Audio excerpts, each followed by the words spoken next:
Anandpal encounter पर 5 दलीलों ने खड़े किए सवाल। गोली मारने वाले कांस्टेबल ने बदले बयान, दावा नजदीक से मारा तभी टेटू की तरह बने घाव। नमस्कार, सुजला वायरल में आपका स्वागत है।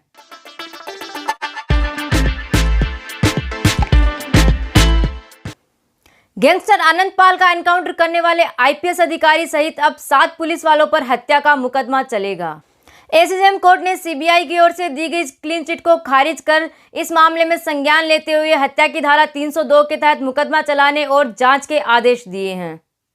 वो कौन सी 5 दलीलें हैं जिनके आधार पर कोर्ट ने 1.5 साल तक चली सीबीआई की जांच की रिपोर्ट को मानने से ही इनकार कर दिया।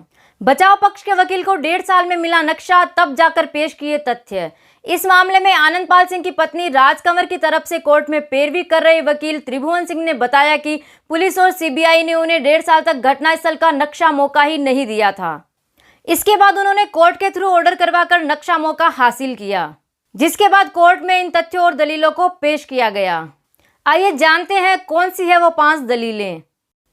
सीईओ विद्या प्रकाश की ग्लोब पिस्टल की गोली का खोखा छत पर कैसे पहुंचा। सीईओ विद्या प्रकाश की ग्लोब पिस्टल से चली गोली का खाली खोखा आनंदपाल एनकाउंटर के दौरान घर की छत पर मिला था। सेंट्रल फोरेंसिक साइंस लेबोरेटरी द्वारा परीक्षण की गई रिपोर्ट के अनुसार ग्लोब पिस्टल से चली गोली का खोखा फायर करने वाले व्यक्ति के पास ही गिरता है। पुलिस अधिकारियों द्वारा दिए गए बयानों के अनुसार आनंदपाल की मौत होने तक विद्या प्रकाश छत पर और सीढ़ियों पर मौजूद ही नहीं थे। ऐसे में उनकी ग्लोब पिस्टल का खाली खोखा छत पर कैसे पहुंचा। पुलिस कर्मियों की फायर के खाली खोखे छत पर मिले।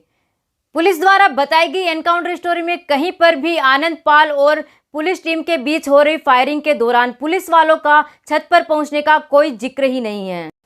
छत पर न सिर्फ विद्या प्रकाश बल्कि सूर्यवीर सिंह और कैलाश की राइफल और पिस्टल से चले गोलियों के खोखे भी मौजूद थे।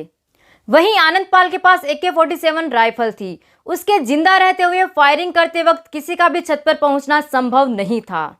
ऐसे में वहां मिले गोलियों के खाली खोखे ये साबित करते हैं कि आनंदपाल की मौत से पहले ही पुलिस वाले छत पर पहुंच गए थे। सोहन सिंह के बयानों में विरोधाभास। सीबीआई जांच में सामने आया कि कांस्टेबल सोहन सिंह सीढ़ियों पर सबसे आगे था। आनंदपाल द्वारा किए गए बर्स्ट फायर के जवाब में उसने भी आनंदपाल पर बर्स्ट फायर किया था। इस दौरान आनंदपाल मारा गया। यही बयान सोहन सिंह ने 161 CRPC में भी दिए हैं। लेकिन 7 फरवरी 2018 को सोहन सिंह ने अपना बयान बदलते हुए कहा कि आनंदपाल द्वारा किए गए बर्स्ट फायर की गोली दीवार से टकराकर वापस आकर सोहन सिंह की पीठ में लगी। यह स्वाभाविक रूप से संभव नहीं है। टेटू की तरह बने फायरिंग के घाव। आनंदपाल की मौत के बाद उसका 2 बार पोस्टमार्टम करवाया गया।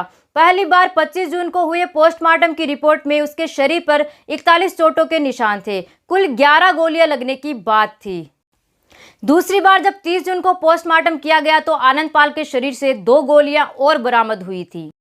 इस रिपोर्ट में यह पता चला कि आनंदपाल को जो गोलियां लगी थी उससे उसकी चोट संख्या 12, 13, 14, 15, 17, 19, 20 के घाव टेटू की तरह थे।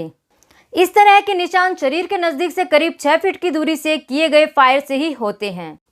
रूपेंद्र पाल ने खुद को बताया चश्मदीद, बताया एनकाउंटर।